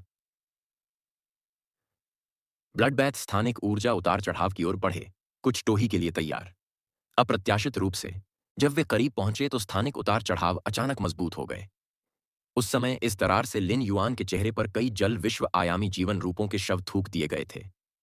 यदि रक्तबीज की माता ने तुरंत लिन युआन को समुद्री जल से बाहर नहीं निकाला होता और उसे मध्य हवा में नहीं तैराया होता तो वह उच्च श्रेणी के जल विश्व आयामी जीवन रूपों के शवों के बड़े समूह की गंध से बेहोश हो गया होता। लिन युआन के मन में भय बना हुआ था। अगर गंध उसके चेहरे पर आ जाती तो यह गंदगी में धकेले जाने से अलग नहीं होता, यह शायद 10,000 गुना ज्यादा घिनौना होता। लिन युआन ने अंततः पता लगा लिया कि उच्च श्रेणी के जल विश्व आयामी जीवन रूप इतनी बड़ी मात्रा में कहां से आए। यह स्थान तट से लगभग 5,000 मीटर दूर था। जल जगत के आयाम वाले जीव जो गोल्ड ग्रेड से नीचे थे, वे किनारे पर पहुंचने से पहले सड़ने और डूबने लगेंगे। केवल गोल्ड ग्रेड से ऊपर के जीवों को ही किनारे पर सड़ने से पहले लहरों के माध्यम से किनारे तक पहुंचने का मौका मिलेगा।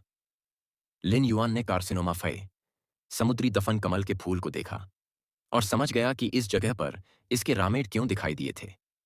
ऐसा लग रहा था कि यह जल जगत के आयामी जीवन रूपों के मांस की भारी मात्रा के कारण था, जिसने सी ब्यूरियल लोटस फ्लावर को समुद्र तल के तल पर दावत करने की अनुमति दी थी।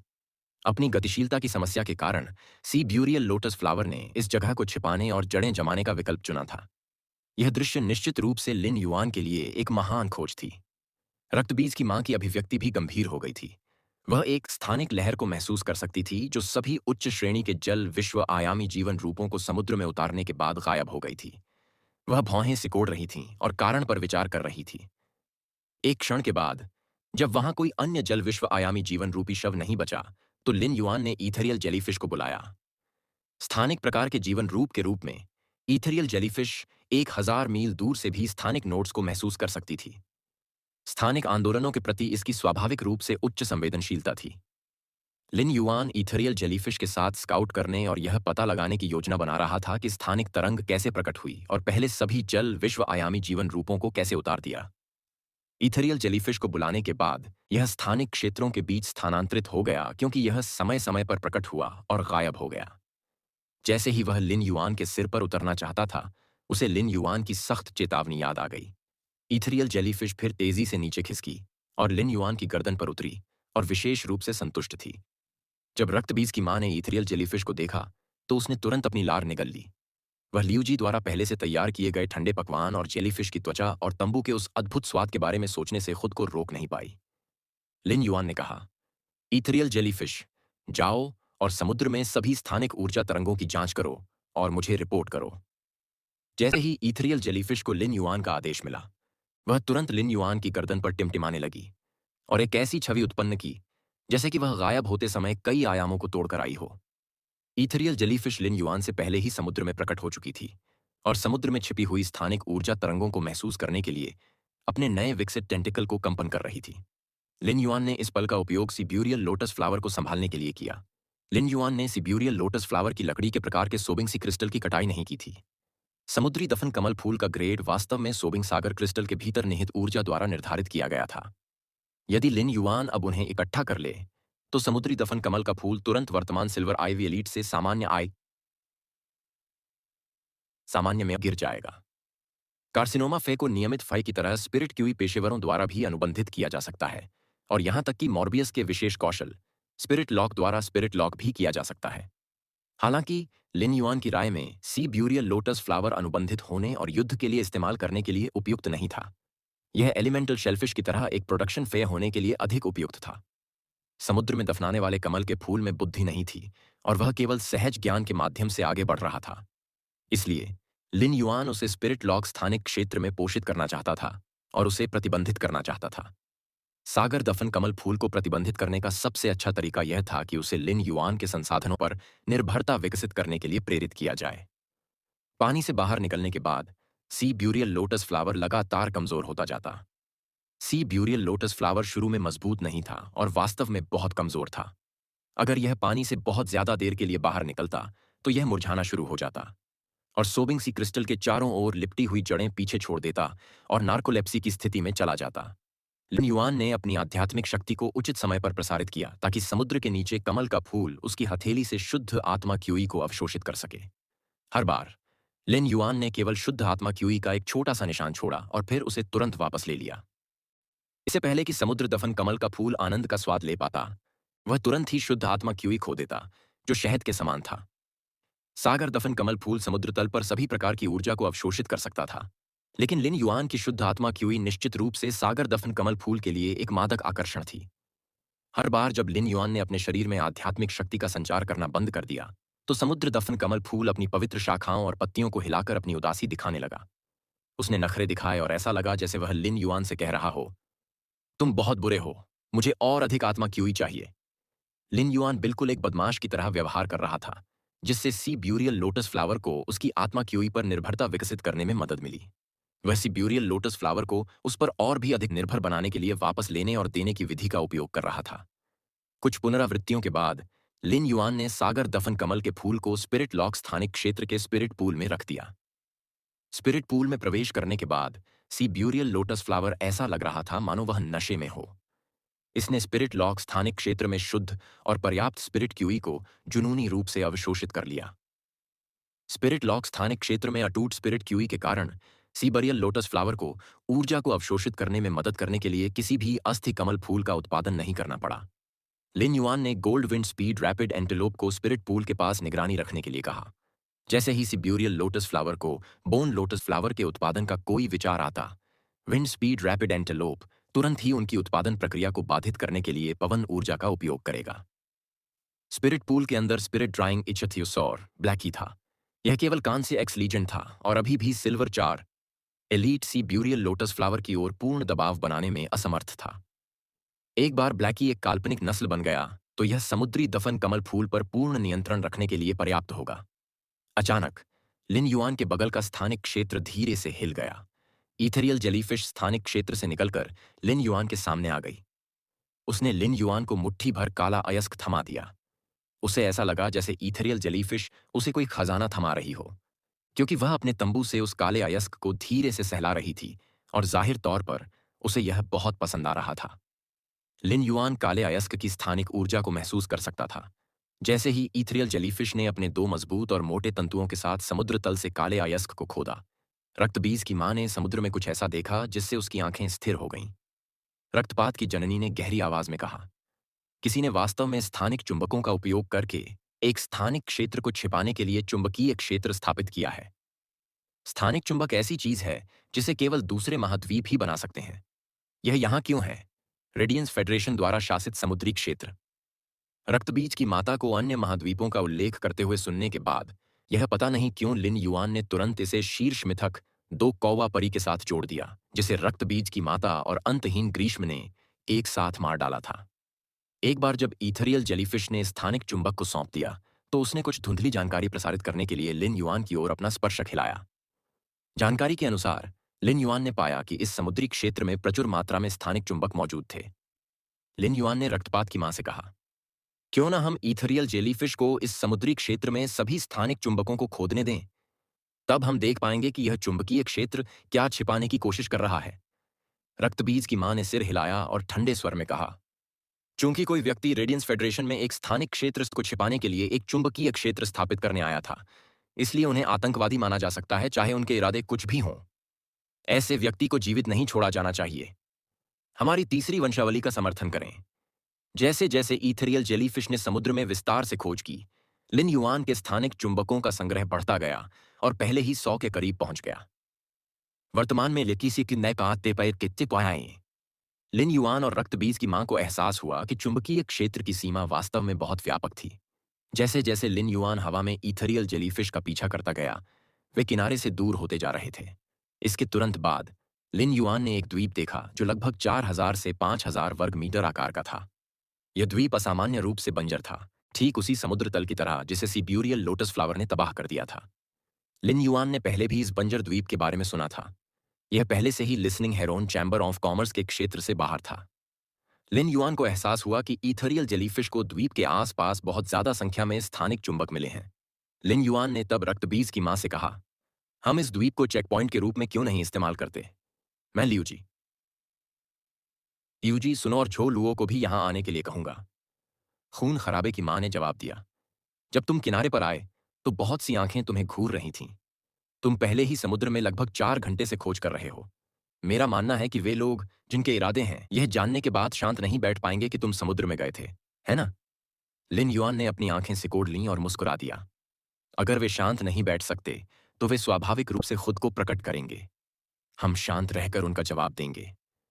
एक लंबा और दुबला पतला आदमी शतरंज के मोहरों को पोंछने के लिए भूत जानवर की खाल से बने कपड़े का इस्तेमाल कर रहा था, जिनका रंग स्पष्ट रूप से सफेद और काला था। लंबे और दुबले पतले आदमी के क्रेशन मास्टर के लबादे पर एक काला और सफेद सांप था। साबल उस आदमी के हाथ में शतरंज के मोहरों को देखकर लार टपका रहा था। उसकी आंखें असामान्य रूप से उत्साहित होने के कारण घूम रही थीं। जेंग जियांगलियू ने अपने बगल में खड़े भयावह दिखने वाले युवक को देखा और अधीर स्वर में कहा, वेनबो, तुम क्या कह रहे हो? क्या तुम्हारे दादा जियाओ ऐसे व्यक्ति हैं जिन्हें तुम अपनी मर्जी से आदेश दे सकते हो? जेंग वेनबो एक जमे हुए बैंगन की तरह लग रहा था। जेंग वेनबो की भयावह और क्रूर आंखें जैसे ही उसे याद आती कि इंडिगो एज्योरसी मार्केट में दिन के दौरान क्या हुआ था, लगभग बाहर निकल आती। सीधी पीठ और देवदार की आभा वाले बुजुर्ग ने जेंग वेनबो के सिर पर हाथ फेरते हुए कहा, मैंने वेनबो को एक बच्चे से बड़ा होते देखा है और मैं उसके स्वभाव को समझता हूं। अगर उसे बहुत शर्मिंदगी नहीं झेलनी पड़ी होती तो वह कभी इस तरह बात नहीं करता। जेंग जियांगलियू ने धीरे से पूछा, चाचा जियाओ, क्या आप निश्चित हैं कि युवा और सुनो के साथ कोई सम्राट श्रेणी का विशेषज्ञ नहीं है? जेंग जियांगलियू असामान्य रूप से मित्रवत था और उसने जेंग वेनबो के प्रति उतनी सख्ती से व्यवहार नहीं किया। फिर बुजुर्ग ने शांत भाव से कहा, मुझे उस युवक के बगल में किसी शक्तिशाली उपस्थिति का एहसास नहीं हुआ।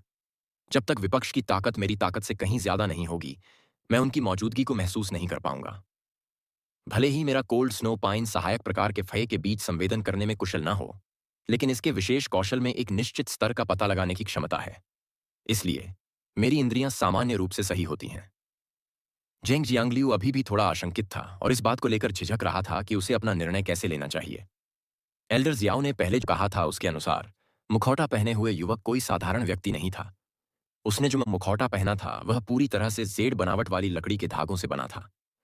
लेकिन यह सोचने के बाद कि जेंग वेनबो का वास्तव में विपक्ष की नींव को छिपाने का इरादा था, जबकि उसने उसे अपनी शर्मिंदगी का बदला लेने के लिए विपक्ष को मारने के लिए लोगों को भेजने के लिए कहा था, जेंग जियांगलियू थोड़ा चिंतित था। मेरा बेटा इतना अयोग्य क्यों है कि वह केवल अपनी भावनाओं के साथ काम करना जानता लगता है। एल्डर न्यू की क्षति को याद करते हुए जेंग जियांगलियू को अपने दिल में क्रोध बढ़ता हुआ महसूस हुआ। जेंग जियांगलियू ने लंबे और दुबले पतले आदमी की ओर देखा और मुस्कुराते हुए पूछा, दूसरे यंग मास्टर, मुझे आश्चर्य है कि क्या आप सोचते हैं कि मैं listening heron chamber of commerce के लिसनिंग नाव पर हमला करूंगा और उनके समूह को मार डालूंगा। फिर मैं इंडिगो एज्योर सिटी के सभी तटीय समुद्री संसाधनों पर नियंत्रण कर सकता हूं और तुरंत 50% लाभ सेकंड यंग मास्टर को दे सकता हूं। दुबले पतले युवक ने ऊपर देखा तक नहीं, क्योंकि वह अभी भी शतरंज के मोहरों को पोंछ रहा था। उसने सवाल का जवाब दिए बिना कहा, तीसरे अंकल, इस बार आप जो शतरंज के मोहरे मेरे पास लाए हैं उनमें कुछ बढ़िया पैटर्न हैं। वे काफी अच्छे हैं। जब जेंग जियांगलियू ने जवाब सुना तो उसकी मुस्कान फीकी पड़ गई। हालांकि दुबला पतला युवक फिर बोला, चूंकि तीसरे चाचा तटीय समुद्र के लाभ का 50% मेरे साथ साझा करने के लिए इतने इच्छुक हैं, तो मैं तीसरे चाचा को परेशान होते हुए देखकर बिना विचार दिए किनारे पर नहीं बैठ सकता। वास्तव में मुझे लगता है कि वेनबो एक अच्छा बच्चा है और उसे इस तरह शर्मिंदा नहीं किया जा सकता। बोलते समय दुबले पतले युवक ने देखा कि सैबल उसके हाथ में शतरंज के मोहरे को देखकर लार टपका रहा है। फिर उसने पहले की तरह एक सौम्य मुस्कान बिखेरी और शतरंज का मोहरा सैबल की ओर फेंक दिया। यह छोटा सा साथी, तुम 2 घंटे से भी कम समय में ही भूखे हो गए हो। हमने आने से पहले ही तुम्हें खाना खिलाया था और तुम पहले से नाश्ता ढूंढ रहे हो। क्या तुम्हें मोटा होने का डर नहीं है? जब झेंग जियांगलियू ने देखा कि दुबला पतला युवक पूरी तरह से जेड टेक्सचर वाले शतरंज के मोहरे को फये की ओर फेंक रहा है, तो उसका चेहरा 2 बार झपका। आखिरकार उसने बड़ी मेहनत से शतरंज के मोहरे हासिल किए थे। उसी समय उसके दिमाग में विचार तेजी से उड़ रहे थे। दूसरे यंग मास्टर का मतलब साफ था, उसे आगे बढ़ना चाहिए। हालांकि दूसरे यंग मास्टर ने सिर्फ आगे बढ़ने के लिए कहा था, लेकिन उसने यह नहीं कहा था कि वह मदद करेगा। वर्तमान में जेंग जियांगलियू के पास केवल एक सम्राट श्रेणी का विशेषज्ञ अंकल जियाओ था, जिसे वह जुटा सकता था। जेंग जियांगलियू अभी भी अंकल जियाओ को अकेले बाहर ले जाने को लेकर चिंतित था, क्योंकि इसमें जोखिम हो सकता था। आखिरकार एल्डर न्यू की मृत्यु, जो एक शीर्ष राजा श्रेणी के विशेषज्ञ थे, पहले से ही एक सख्त चेतावनी थी। अगर दूसरे युवा मास्टर अंकल जियाओ के साथ चलने के लिए एक विशेषज्ञ भेज सकते हैं तो यह अच्छा होगा। दुबले पतले युवक ने ऊपर देखा और जेंग जियांगलियू के चेहरे पर गंभीर भाव देखा। उसने अपनी भौहें ऐसे उठाईं जैसे कुछ हुआ ही ना हो। जैसे ही वह बोलने वाला था, दरवाजे पर दस्तक की आवाज आई। जब जेंग जियांगलियू ने दस्तक की आवाज सुनी तो वह चिल्लाया, एल्डर फेंग, दूसरे युवा मास्टर यहां हैं और आपने दस्तक देने और बाधा डालने की हिम्मत की। आप क्या कर रहे हैं? बोलते समय झेंग जियांगलियू थोड़ा हैरान था। घर का नौकर एल्डर फेंग कम से कम 20 साल से उसके साथ काम कर रहा था। अब उसे परेशान करने के लिए वह दरवाजा क्यों खटखटाएगा? जरूर कोई महत्वपूर्ण बात हुई होगी। जैसा कि अपेक्षित था, एल्डर फेंग की चिंतित और जल्दबाजी भरी आवाज गूंजी, मास्टर, रिपोर्ट करने के लिए वास्तव में कुछ महत्वपूर्ण है। इसके तुरंत बाद जेंग जियांगलियू ने अपने बगल में बैठे दुबले पतले युवक की ओर देखा। दुबले पतले युवक ने अपने सैबल को खिलाने के लिए एक और सफेद शतरंज का टुकड़ा उठाया और उदासीनता से कहा, तीसरे अंकल, कृपया आगे बढ़ें। दुबले पतले युवक की अनुमति मिलने के बाद जेंग जियांगलियू ने दरवाजे की ओर चिल्लाते हुए कहा, अंदर आओ। दरवाजा खोलने के बाद चिंतित दिखने वाले एल्डर फेंग ने सबसे पहले दूसरे यंग मास्टर को प्रणाम किया। फिर वह जल्दी से झेंग जियांगलियू के पास चले गए और बेहद धीमी आवाज में फुसफुसाए। Listening heron chamber of commerce के लिसन के 2 नकाबपोश युवकों के साथ चले जाने के बाद वे listening heron chamber of commerce के नियंत्रण में तटीय समुद्र की ओर बढ़ गए। हमारे जासूस अभी अभी यह रिपोर्ट देने आए हैं कि वे समुद्र के बाहरी तटीय सीमा पर स्थित बंजर द्वीप का दौरा कर चुके हैं। जेंग जियांगलियू की आंखें चौड़ी हो गईं। जेंग जियांगलियू ने असामान्य रूप से दृढ़ निश्चयी भाव के साथ पीछे मुड़कर देखा, जिसमें कुछ चिंता भी थी। पहले की हिचकिचाहट के विपरीत अब वह एक बदले हुए व्यक्ति की तरह था। दूसरे युवा मास्टर, अगर मेरा तीसरा वंश अकेले बाहर निकलता है तो जोखिम हो सकता है। मुझे आश्चर्य है कि क्या दूसरे युवा मास्टर अंधेरे में हमारा समर्थन करने के लिए एक सम्राट श्रेणी के विशेषज्ञ को भेज सकते हैं। स्वप्न छठे। लंबे और पतले आदमी ने झेंग जियांगलियू के रवैये में अचानक आए बदलाव को नजरअंदाज कर दिया। उसे थोड़ी नींद आ रही थी, इसलिए उसने अपना मुंह ढकने के लिए हाथ बढ़ाया और जम्हाई ली। मैं कोई काम करने के लिए भेज सकता हूँ। मुझे तटीय समुद्री संसाधनों का 60% चाहिए जो तीसरी वंशावली के नियंत्रण में है, और तुम 40% ले लो। यह सुनकर झेंग जियांगलियू की आंखें और अधिक उदास हो गईं, लेकिन उसने तुरंत वादा कर दिया, हम वैसा ही करेंगे जैसा दूसरे युवा मास्टर कहेंगे। लंबा और पतला आदमी हंसा और काले और सफेद रंग का सैबल उठाने के लिए खड़ा हुआ और फिर बोला, चूंकि तीसरे चाचा इतने प्रबुद्ध हैं, मैं झेंग कायुआन एक कंजूस व्यक्ति नहीं हूं। फिर उसने 2 बार ताली बजाई। इसके साथ ही एक मानव आकृति जो लबादा पहने हुए थी अचानक झेंग जियांगलियू के पास प्रकट हुई, जिससे झेंग जियांगलियू चौंक गया। झेंग कायुआन ने कहा, दो स्वप्न छ, कृपया तीसरे चाचा के साथ जाओ। नाइटमेयर छी, जो काले लबादे में लिपटा हुआ था, की आवाज असामान्य रूप से कर्कश थी, मानो वह मुंह में रेत भरकर बोल रहा हो। हाँ, दूसरे युवा मास्टर। इतना कहकर वह फिर छिप गया। ऐसा लगा जैसे वह पहले कभी दिखाई ही न दिया हो। झेंग कायुआन ने अपनी आंखें उठाईं और झेंग जियांगलियू को देखा, जो अपने शरीर को तान रहा था। तीसरे अंकल, मैं तटीय समुद्र के आपके किनारे से आए की निरंतर धारा की प्रतीक्षा करूंगा। मुझे उम्मीद है कि तीसरे अंकल के साथ इतनी दुर्घटनाएं नहीं होंगी। मैं झेंग कायुआन दुर्घटनाओं से सबसे अधिक नफरत करता हूं। इतना कहकर झेंग कायुआन चला गया। उसके जाने के बाद झेंग जियांगलियू ने घर में जगह देखी और उसे बहुत बुरा लगा। ने उस लबादा पहने हुए व्यक्ति को दुःस्वप्न 6 कहा था, जो अभी अभी दिखाई दिया था। क्या वह उस दुःस्वप्न दस्ते का सदस्य हो सकता है, जिसके पोस्टर पर झेंग परिवार ने अपने प्रत्यक्ष वंशजों की रक्षा के लिए अपने संसाधनों का आधा हिस्सा खर्च कर दिया था? अफवाह थी कि दुःस्वप्न दस्ते में कुल 9 सदस्य थे। उन सभी के पास सम्राट श्रेणी की ताकत थी, और उनमें से प्रत्येक के पास बेहतर क्षमताएं थीं। आई से एठाई ने सबसे बड़े युवा मास्टर की रक्षा की, 4 से 6, और 7 से 9 ने क्रमशः दूसरे युवा मास्टर और तीसरे युवा मास्टर की रक्षा की। उन्होंने यह उम्मीद नहीं की थी कि झेंग कायुआन वास्तव में तीसरे वंश को समर्थन प्रदान करने के लिए दुःस्वप्न दस्ते के एक सदस्य का उपयोग करेगा। इस समय झेंग जियांगलियू को बहुत शांति महसूस हुई और उसे जरा सी भी चिंता नहीं हुई। हालांकि विकास के बाद झेंग कायुआन को जो अतिरिक्त 10% तटीय समुद्री संसाधन चाहिए थे, उसके बारे में सोचकर झेंग जियांगलियू को लगा कि उसके दिल, जिगर, तिल्ली, फेफड़े और गुर्दे सभी में दर्द हो रहा है। लियू जी, लिसन और जो लुओ समुद्र से इस निर्जन द्वीप पर पहुंचे। जब वे समुद्र के पास से गुजरे तो उन्हें स्वाभाविक रूप से इसकी वीरानी का एहसास हुआ। चाहे वह लियू जी हो, लिसन हो या झो लुओ, उनमें से कोई भी नहीं जानता था कि समुद्र में ऐसा क्या हुआ था जिससे वह इतना उजाड़ हो गया था। रक्तबीज की माता द्वारा समुद्र में दफनाए गए कमल के फूल को पानी से बाहर निकालने के बाद समुद्र तल पर फैले हुए अस्थि कमल के फूल मुरझा गए और मृत बर्फ और बर्फ में बदल गए, जो समुद्र तल के प्राणियों के लिए अंतिम शोक गीत प्रस्तुत कर रहे थे।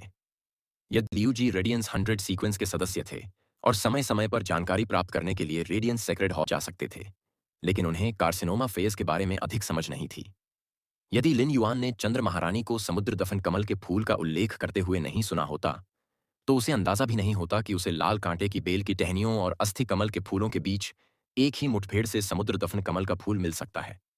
यह कहना होगा कि उनके पास असाधारण अंतर्दृष्टि वाला एक गुरु था जो सब कुछ जानता था, जिससे वास्तव में उन्हें अपने क्षेत्र को व्यापक बनाने में मदद मिली। यदि चंद्र महारानी, जो दूर दीप्तिमान चंद्र महल में थीं, ने इस समय लिन युआन के विचार सुने, तो वह निश्चित रूप से अवाक रह जाएंगी और उनसे कहेंगी, शिष्य, अंतर्दृष्टि और ज्ञान की तुलना में मैं शक्तिशाली और समृद्ध हूं। तो क्या आप इतना स्वतंत्र होना बंद कर सकते हैं? क्या अपने स्वामी पर भरोसा करना अच्छा नहीं है? वर्तमान में ईथरियल जेलीफिश समुद्र तल पर खुशी से कड़ी मेहनत कर रही थी। हालांकि उसने लिन युआन को एक स्थानिक चुंबक मिलने के तुरंत बाद नहीं दिया। इसके बजाय उसने उन सभी को समुद्र तल पर एक विशिष्ट स्थान पर ढेर कर दिया। जैसे जैसे ईथरियल जेलीफिश ने ज्यादा से ज्यादा स्थानिक चुंबकों को खोदा, चुंबकीय बल क्षेत्र कमजोर होता गया। ईथरियल जेलीफिश के लिए समुद्र तल में दबे स्थानिक चुंबकों को खोजना ज्यादा मुश्किल होता गया। सौभाग्य से स्थानिक चुंबक एक दूसरे को आकर्षित कर सकते थे, और समुद्र तल पर ढेर किए गए स्थानिक चुंबकों की बड़ी संख्या ईथरियल जेलीफिश को अन्य स्थानिक चुंबकों की खोज करने में मदद कर सकती थी। इससे ईथरियल जेलीफिश की स्थानिक चुंबकों की खोज अधिक कुशल हो गई। जो लुओ ने अपने डायमंड आईपी फैंटेसी आई लावा ड्रैगन छिपकली को आदेश दिया, उसे पानी में जाने के लिए कहा। जब लावा ड्रैगन छिपकली एक लावा इगुआना थी, तो उसे पानी से घिन आती थी क्योंकि वह एक पृथ्वी प्रकार की परी थी। इसके अलावा यह समुद्र में लड़ने में अच्छा नहीं था। हालांकि इसने अपनी ड्रैगन प्रजाति के वंश को जगाया और लावा ड्रैगन छिपकली में बदल गया। सभी ड्रैगन प्रजाति के परी उभयचर परी थे, जो एक ही समय में पानी और जमीन पर लड़ाई का सामना कर सकते थे। लावा ड्रैगन छिपकली झोउ लुओ के आदेश के तहत अनाड़ीपन से समुद्र में उतरी और